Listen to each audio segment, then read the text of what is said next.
नमस्कार मित्रों। तो मैं आपसे एक बार फिर दलित साहित्य आंदोलन की प्रासंगिकता के दूसरे भाग पर बातचीत करना चाहूँगा। पहले भाग पर हमने दलित साहित्य क्या है, दलित साहित्य के प्रमुख लेखक कौन से हैं, दलित साहित्य किन मुद्दों को उठाना चाहता है, इन सब पर हमने बात की थी अपने पहले भाग के अंदर। तो इस भाग में हम देखेंगे कि दलित साहित्य आंदोलन या दलित आंदोलन जो सक्रिय रहा है वह वास्तव में कितना प्रभावपूर्ण रहा है। तो मैं आपको बताना चाहूंगा कि दलित साहित्य या दलित आंदोलन जो है वो सिर्फ हिंदी भाषा तक सीमित नहीं है। महाराष्ट्र और अन्य दूसरे राज्यों में भी इसका विस्तार रहा है। तो चूंकि दलित आंदोलन की पृष्ठभूमि भक्ति आंदोलन से प्रारंभ होती है और महाराष्ट्र भक्ति आंदोलन का एक बड़ा कार्य क्षेत्र रहा है, केंद्र रहा है। संत नामदेव, तुकाराम, इस तरह के लोग रहे हैं जहां से दलित साहित्य को, दलित आंदोलन की सरलता को प्रेरणा प्राप्त होती है। भीमराव अंबेडकर जी का कार्य क्षेत्र रहा है। तो ये सब चीजें, ज्योतिबा फुले, इनका जो प्रभाव क्षेत्र रहा है, ये दलित साहित्य को खाद और बीज प्रदान करता है।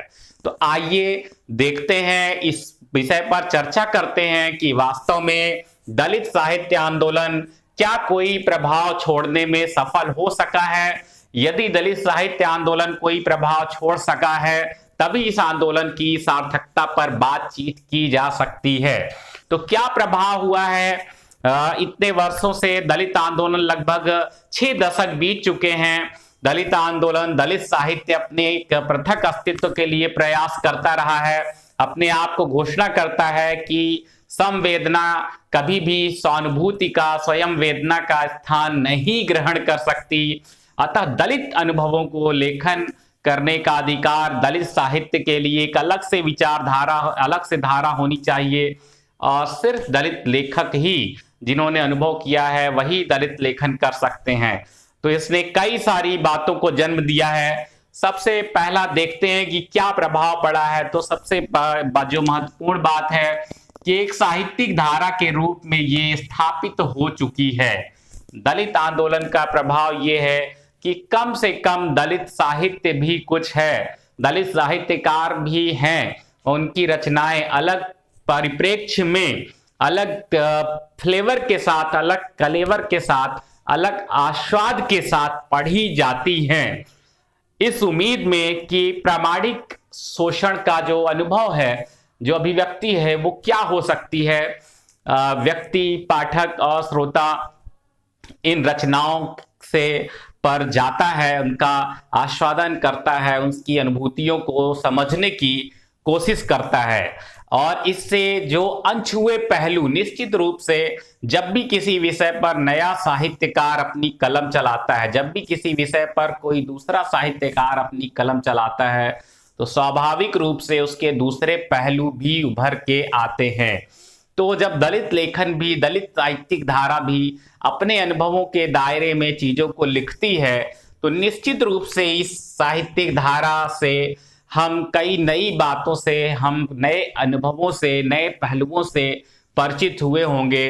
तो ये एक महत्वपूर्ण बात है कि ये जो साहित्यिक धारा है, इसने अपने आप को एक अस्तित्व के रूप में, एक धारा के रूप में स्थापित किया है। सबसे बड़ा प्रभाव यही है कि आज अगर एक पहचान है इसकी दलित साहित्यिक आंदोलन के अंदर में, तो उसका श्रेय इसी दलित आंदोलन को, दलित साहित्यिक धारा आंदोलन को जाता है। तो इस पर हम बात करेंगे।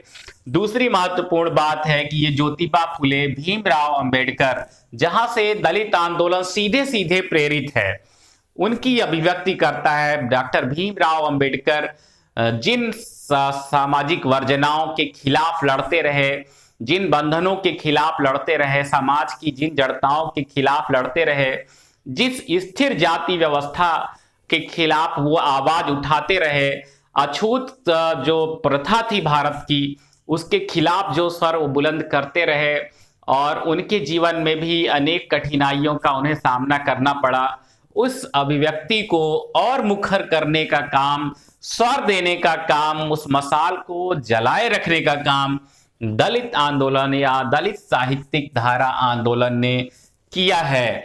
इसका एक उदाहरण आप देख सकते हैं, वो जो कटुता है, वो जो पीड़ा है, कैसे डॉक्टर भीमराव अंबेडकर से पूछा गया कि महात्मा गांधी से मिलना है, महात्मा गांधी से। डॉक्टर भीमराव अंबेडकर बहुत उत्साहित नहीं थे।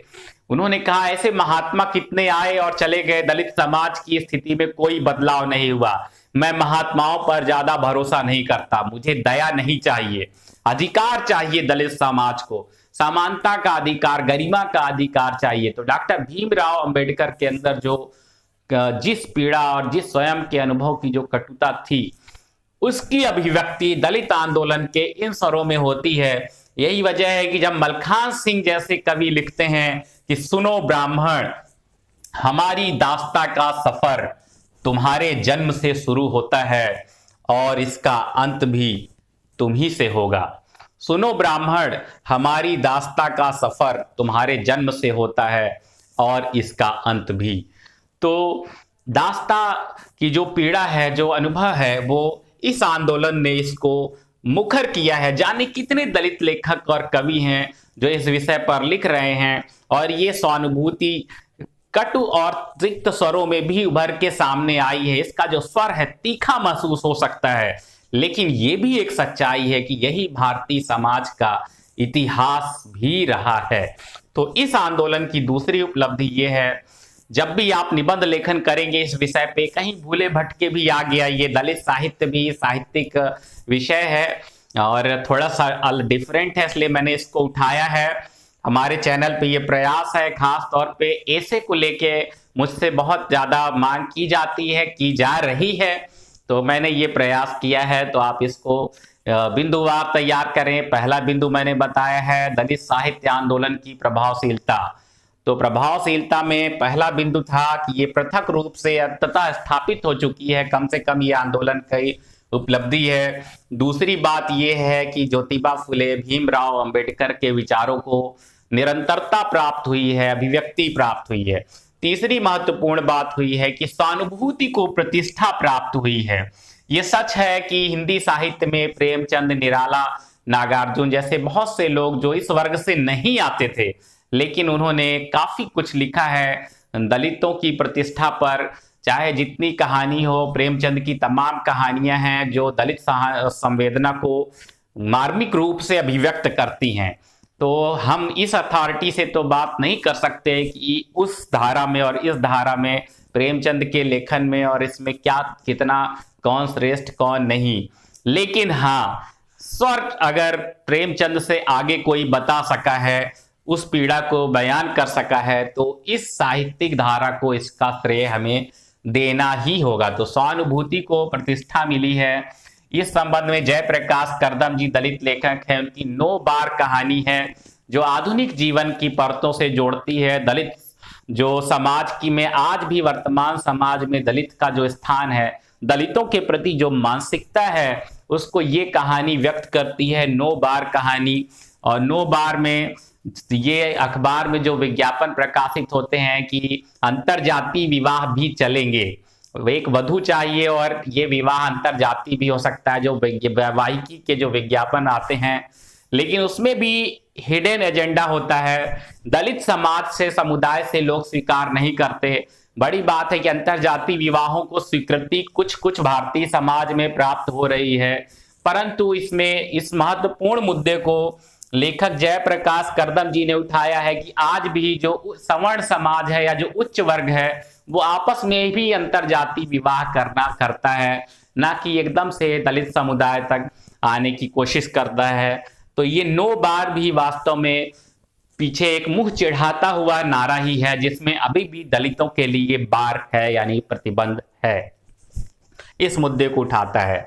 और दूसरा ये है कि दलित साहित्यिक धारा सुनहरे भविष्य की बुनियाद रखती है, सुनहरे भविष्य पर बात करती है। समय के साथ इसका मैं दूंगा माकूल जवाब, पढ़ेंगे मेरे बच्चे जैसी कविताएं सुनहरे भविष्य की बुनियाद रखती हैं, इस प्रेरणा पर, इस आशा पर टिकी हुई हैं।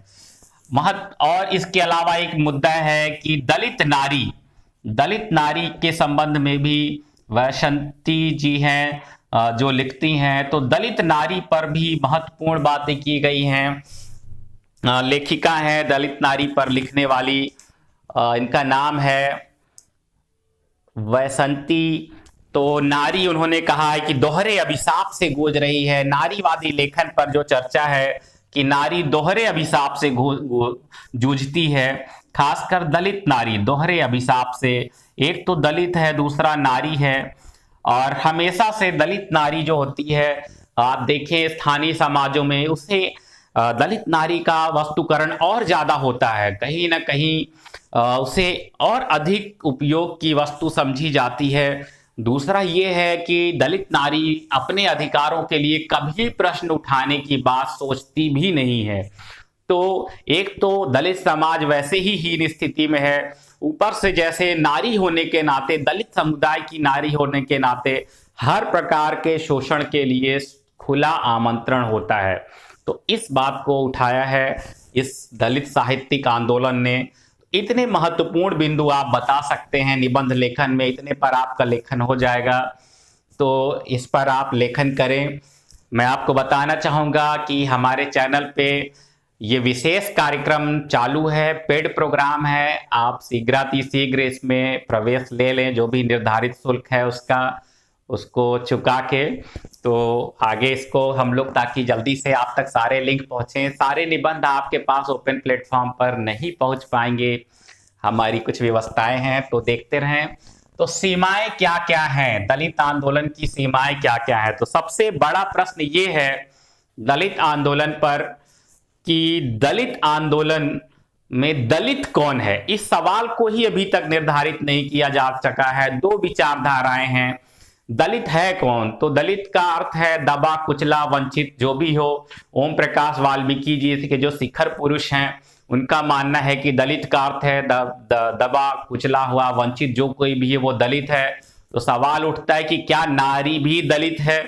नारी भी अगर दलित है तो क्या सवर्ण वर्ग की नारी भी दलित है? तो सवर्ण और अवर्ण वर्ग की नारी क्या पृथक से एक दलित समुदाय है? तो इन सब बातों पर अभी भी अनिश्चय की स्थिति बनी हुई है। कुछ लोगों का मानना है कि नारी तो नारी है, वहीं दूसरी ओर कुछ लोगों का मानना है केवल दलित नारी को ही दलित वर्ग में रखा जा सकता है, उच्च वर्ग की नारी को दलित वर्ग में नहीं रखा जा सकता। तो ये एक इंपॉर्टेंट बात है कि इसकी सीमा है। दूसरा है कि कुछ लोग ये कहते हैं कि ये आंदोलन अलग से पृथक आंदोलन जो मांगता है कि ये साहित्य तो साहित्य होता है, साहित्य को दलित साहित्य, साहित्य को निर्जीव साहित्य, साहित्य को सजीव साहित्य, साहित्य को अलग अलग तरह के साहित्य में कैसे बांटा जा सकता है? इस तरह तो पता नहीं ना जाने कितने वर्ग हो जाएंगे साहित्यिक धारा में। तो ये किसकी सीमा की ओर संकेत किया जाता है कि साहित्य को वर्गीकृत नहीं किया जा सकता। दूसरी बात है कि ये आंदोलन जो गैर दलितों को दलित चेतना के प्रश्नों पर लिखने से पूरी तरह से वंचित करता है, उनकी प्रामाणिकता को अस्वीकार करता है, ये थोड़ा सा एक अतिवादी प्रयास लगता है। आप भी लिखिए और जो इस वर्ग के लोग हैं वो भी लिखें। साहित्य तो कल्पना और सृजन की वस्तु है, जितनी संवेदना होगी उतना ही आप पहुंच पाएंगे, परतों को छू पाएंगे। हो सकता है कि करुणाशीलता आपकी जो है, जो संवेदना को, समानुभूति, कंपैशन अगर आपके अंदर है, अगर आप उसका अनुभव कर पाए, हो सकता है ज्यादा बेहतर लिख पाए। तो ये भी एक सीमा की ओर संकेत किया जाता है। सीमा है या नहीं, लेकिन इसकी तरफ संकेत किया जाता है। यह भी कहा जाता है कि दलित आंदोलन सिर्फ आत्मकथा पर सीमित है। दलित साहित्य के नाम पर केवल और केवल आत्मकथाएं लिखी गई हैं, ज्यादातर आत्मकथा का ही वर्णन किया गया है। तो इस विषय में भी बात कही जाती है। अन्य जो साहित्यिक धाराएं हैं उन पर कुछ बहुत ज्यादा लिखा नहीं गया है, हालांकि ये सच नहीं है, बहुत सी बातें हैं, तो आप खुद देख रहे हैं, कहानी भी लिखी है। तो ये एक ऐसा प्रश्न है। दूसरा कि ये आंदोलन जब अपने समाज स्वानुभूति का वर्णन करता है और अपने शोषण का वर्णन करता है, तो कई बार इसकी जो भाषा होती है, जो वर्णन है, वो शालीनता की परिधि को लांघ जाता है।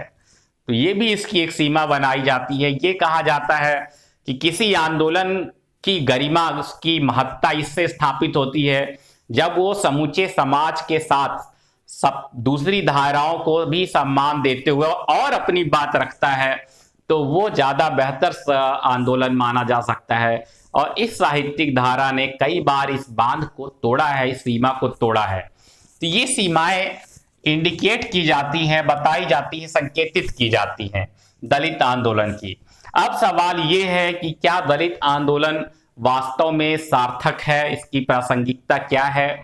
इतनी सारी सीमाएं हैं दलित साहित्यिक धारा की, क्या ये यह प्रभाव डालने में संभव है? क्या इसकी आवश्यकता है?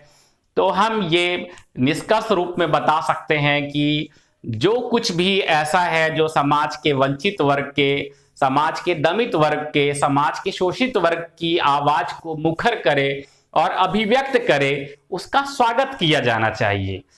हम इस विवाद में नहीं पड़ सकते कि इसमें क्या सही है क्या गलत है, बहुत सी परिभाषाएं समय के साथ निर्धारित होंगी, परंतु कुछ भी ऐसा है जो समाज को में निहित विरूपताओं को सामने लाता है, तो उसका स्वागत किया जाना चाहिए। ये अलग मुद्दा हो सकता है, दलित साहित्यिक धारा एक पृथक धारा है कि हिंदी साहित्य का ही अंग है, इस पर विचार करने का औचित्य नहीं है। अगर हिंदी भाषा में लिखा गया साहित्य है तो हिंदी साहित्य कहलाएगा ही। अगर दलित वर्ग से आने वाले लेखक और सृजनकर्ता अपने आप को पृथक रूप से व्यक्त करना चाहते हैं तो ऐसा स्वीकार करने में कोई बुराई नहीं दिखाई पड़ती है। मुख्य मुद्दा है कि साहित्य प्रभाव क्या डालता है। तो कम से कम इस धारा में अगर अपने इस समुदाय से जुड़े हुए लोगों की पीड़ा को, उनकी दशा को अभिव्यक्त करता है तो इसका स्वागत किया जाना चाहिए। हाँ, ये बात अवश्य है कि ये आंदोलन अगर इस दौरान अन्य समुदायों की भी आंतरिक पीड़ा को अगर ध्यान में रखे और यदि अपनी भाषाई संतुलन वगैरह को बनाए रखे, तो मुझे लगता है इसकी स्वीकारोक्ति अन्य वर्गों तक भी होगी, अन्य समुदायों तक भी पहुंचेगी। और ये पीड़ा जितना ही अधिक विस्तीर्ण होगी, उतना ही अधिक समाज तैयार होगा इस सामाजिक जड़ताओं को तोड़ने के लिए। तो भाषा अगर सीमाओं का अनुपालन करे, शालीनता यदि बनी रह जाए और फिर पीड़ा अभिव्यक्त हो प्रामाणिक रूप से, तो ये आंदोलन कहा जा सकता है कि बहुत हद तक सार्थक रहा है और इसकी सार्थकता स्थापित होती है। तो इस निबंध में दलित साहित्यिक आंदोलन की सार्थकता पर आप इतनी बातें अगर लिख पाते हैं तो मैं समझता हूं कि आपका निबंध एक संतुलित निबंध होगा। इस सामग्री का उपयोग करें, बेहतर ढंग से राइटिंग करें। निबंध लेखन खुद लिखने की कला है, स्वयं लेखन पर कला है। चूंकि इन विषय पर आपको किसी भी इस संस्था से सीधे इस प्रकार से लेक्चर्स नहीं मिलने वाले हैं, तो मेरा प्रयास था कि आप तक पहुंचाए जाएं। तो इंतजार करते रहिए, बहुत सारे निबंधों की श्रेणी है। नई शिक्षा नीति पर एक निबंध है, परंतु आपसे ये है कि आप पेड प्रोग्राम का हिस्सा बने, जहां बहुत आसानी से, शीघ्रता से आपके पास निबंध पहुंचे और पूरी सामग्री पहुंचे। तो सत्यार्थ एजुकेशन के पे इस निबंध के आज की प्रस्तुति। धन्यवाद।